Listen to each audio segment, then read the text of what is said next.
I wanted to give you a little tour around here today. Let's take a look in Gibbons Motor Toys and see what's happening. Let's take a look inside. So this here is a beautiful 2018 Summit SP 850 E-Tech. Look at that 165 track. Got a used one here going out as well. Ooh, here's a beautiful Summit X. I love the yellow color accents on there. I'm going to polish that one up. That's leaving tomorrow, and so is this good looking X model in the blue.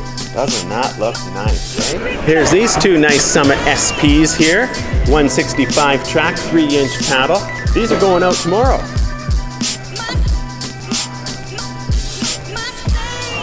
Yeah, so it's busy times here at Gibbons Motor Toys. Let's take another look around, see what else is going on here today.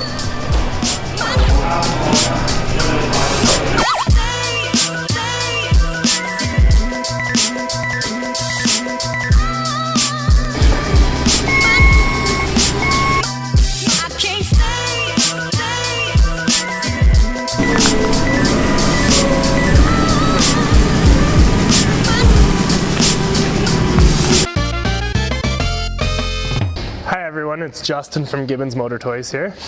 Today I'm just going to give you a demo on how to change and adjust a belt on a sled, and then give you a couple things to watch for if you ever have a blown belt. So first off, on your belt cover, Skidoo gives you two different tools. So one, they have the belt removing tool, and they have the tool for adjusting your secondary. So first off, to change the belt, you're going to take the belt removing tool. They make this super easy for you. They have a little slot right in the secondary clutch to thread the tool into, which opens the secondary. So if you thread her in,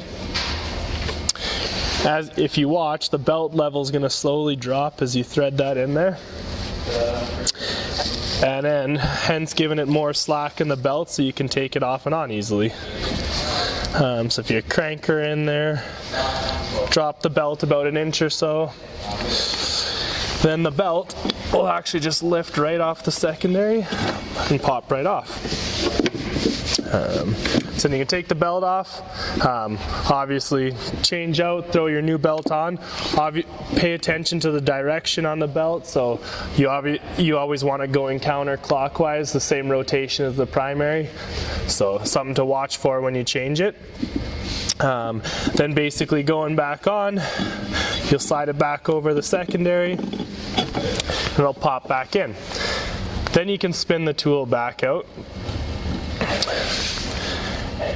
And if you see the belt kind of stays down in the sheave there where it's pinched, if you pull the tool out though, and you give the belt a rotation there, crank her through, as you're turning it, you'll see the belt height go back to the top, and so you want to keep spinning it until the belt gets all the way up there.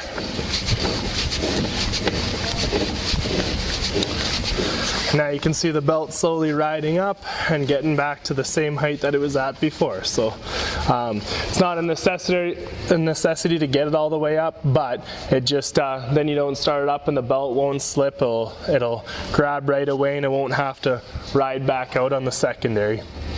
Now talking about belt height adjustment. As the belt wears, it's slowly gonna, once the sides wear, the belt's gonna get narrower and it's gonna drop down into the sheave. Ideally, when you're looking at the belt, most of the times the correct adjustments when the bottom of the divots on the top of the belt are level with the top of the secondary. So, if you needed to adjust the belt for the height being wrong, either too high or too low, the way to do that, you have to loosen off the lock nut on the secondary adjuster. They have a Torx bit on the end of the tool that they supply for the belt opening, and it opens up that clamp on the secondary adjuster. Then you take your other tool that they give you, and this tool grabs onto the secondary adjuster. So if you turn this, going out,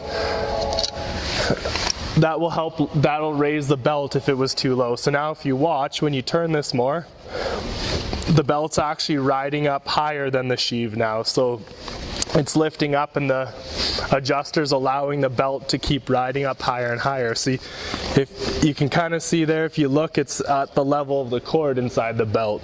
So if that was the height of your belt now, knowing that that's too high, you'd have to go the other way with the secondary adjuster. So you'd want to turn this in and keep spinning it, then take your tool and you'll watch as you turn the belt, the level's slowly going to drop. So now again, as I mentioned before, you want to, ideally you're looking for the bottom of those cavities to line up with the top of the secondary clutch. So now we have the belt height right.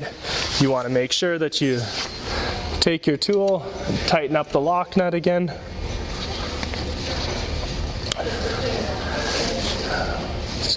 It's got it nice and snug there so the adjuster can't move. And that's it. So now that's how you change the belt and adjust your belt height. Couple things to watch for if you ever do blow a belt.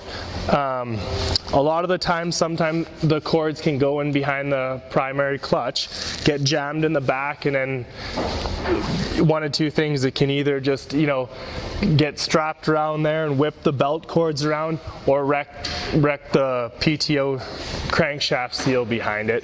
Obviously, if that happens, that's not good. The engine can suck air and run lean, so can be something minor, but it can also be a lot more serious if you leave it in there. So you definitely want to pull that out if you can. The other thing is when the belt goes, sometimes the chunks will get stuck in the primary clutch. So another thing you want to watch for. Any pieces in the bottom laying in the belly pan, it's a good thing to remove those so they don't get sucked up somewhere or end up in the clutches. So try to get as much of that belt debris out as possible, and then ensures that you don't have any issues from it. But I think that's about it. Hope everybody enjoyed this video, and now you know how to change your belt, adjust your belt, and watch for any issues caused by a blown belt.